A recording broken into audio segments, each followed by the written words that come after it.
Imagine this. You're ranting on Twitter about Joy-Con drift, complaining about $80 Mario Kart games, and vowing you'll never support Nintendo again. Fast forward 1 month and 2 weeks, there you are, grinning ear to ear, about to buy Donkey Kong Bonanza. We've all been there. Nintendo frustrates us, trolls us, and sometimes feels like it's actively testing our patience. But somehow, they always reel us back in. Why do we keep letting this happen? Why do we scream anti-consumer 1 minute and then throw our money at the new Mario game the next? Hey, I'm Tonic, and this is Legend of Potato, the channel where we dive deep into gaming's weirdest love-hate stories and laugh at our own pain along the way. Before we jump in, hit that like button and subscribe if you're into level-headed Nintendo commentary with a side of dry humor. Today, we're tackling a question every Nintendo fan has secretly asked. How does Nintendo keep getting away with it? Why do we keep buying every new Mario and Zelda game, even when we swear we're done? We're going to break it all down. The endless controversies, the power of nostalgia, the community memes, and that strange Nintendo magic that keeps us coming back. Nintendo might be the most criticized developer on the planet, and yet, somehow, the most successful at the cash register. Let's start with the greatest hits of fan grievances. First up, the infamous Joy-Con drift.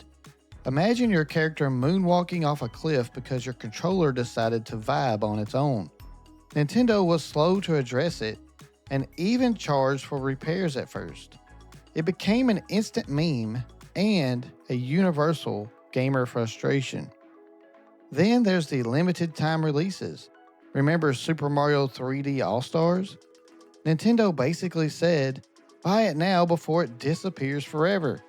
It felt like they were creating artificial scarcity for no reason other than FOMO. Next, the fan project takedowns. Years of passionate work by fans, gone overnight thanks to a Nintendo lawyer with a DMCA hammer. From Pokemon Uranium to another Metroid 2 remake, the Big N has never hesitated to protect its IP, no matter how beloved the project. Oh, and let's not forget Nintendo's online service, a system so behind the times, it felt like playing online in 2004. Friend codes, no proper voice chat, and basically zero modern social features. And the final kicker? Pricing. Nintendo games basically never go on sale. You can find a 5-year-old game like Mario Kart 8 Deluxe still chilling at $60, while other games rot in the bargain bin. We call it greedy. They call it value retention. And apparently, it works, because we keep paying it.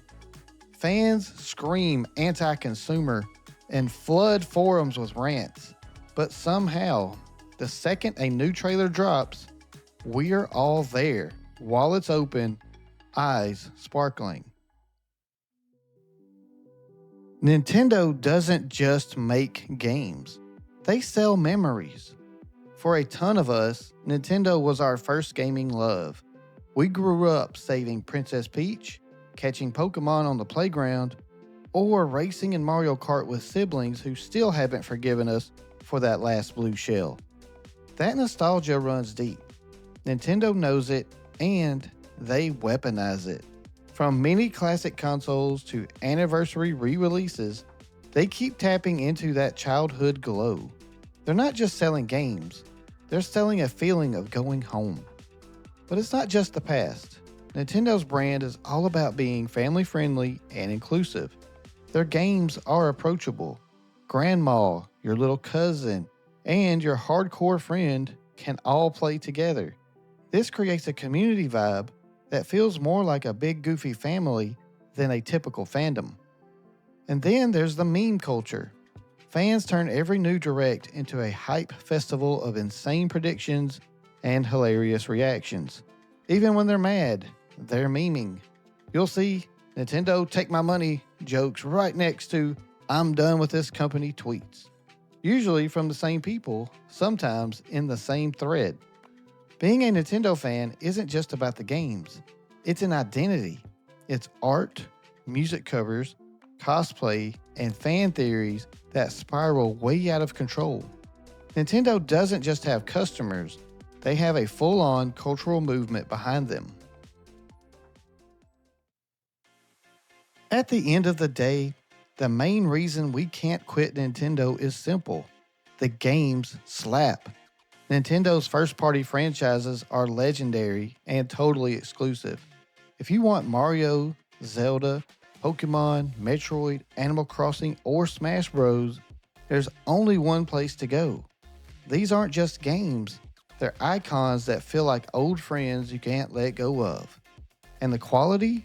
Next level. Nintendo's big games rarely launch broken or unfinished. When you boot up a new Zelda or Mario, you know it's going to work and probably blow your mind. No day one patches bigger than the game itself. No, we'll fix it later vibes. Just polished, creative, joyful experiences. Then there's Nintendo's willingness to be weird.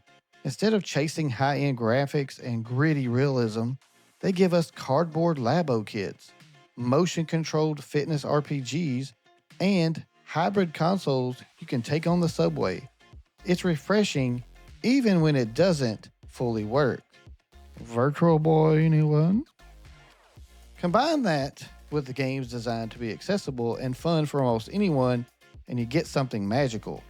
They make gaming feel like an event you share with everyone, not just a hobby, but a piece of culture. Here's the thing: Nintendo doesn't handle backlash like most companies. Instead of endless apology tweets and damage control, they do basically nothing. When Joy-Con drift was trending and people were furious, Nintendo stayed quiet. When fan projects got nuked, radio silence. It's like they have a corporate policy of just wait it out. And weirdly, it works. They know that as soon as they announce something new, a shiny Zelda trailer, a new Mario Kart track, everyone forgets they were mad. The hype cycle restarts, the memes switch from angry to excited, and the pre-orders roll in. It almost feels like a superpower. By ignoring the noise, they keep control of the narrative. They avoid feeding the outrage machine and simply focus on what they're going to sell next. Sure, some hardcore fans stay salty forever, but the majority just move on and get hyped for the next thing. It's frustratingly effective. Nintendo knows we'll come back, and history proves them right over and over again. And finally, to sum this all up, Nintendo is that one friend who constantly annoys you, but somehow always gets a pass. We roast them, we swear them off, and then we line up for the next big release with a smile. And of course, it'll all be sunshine and rainbows on Thursday as many of us download or pick up our copy of Donkey Kong Bonanza. Happy banana hunting, my friends. So what do you think? Does Nintendo really deserve all this forgiveness? Or are we just too nostalgic for our own good? Drop your thoughts in the comments. I genuinely want to hear your takes and stories. If you enjoyed this deep dive into our collective Nintendo Stockholm Syndrome, hit that like button and subscribe for more gaming breakdowns with a side of spicy honesty. Thanks for watching, stay sane, and I'll catch you in the next one.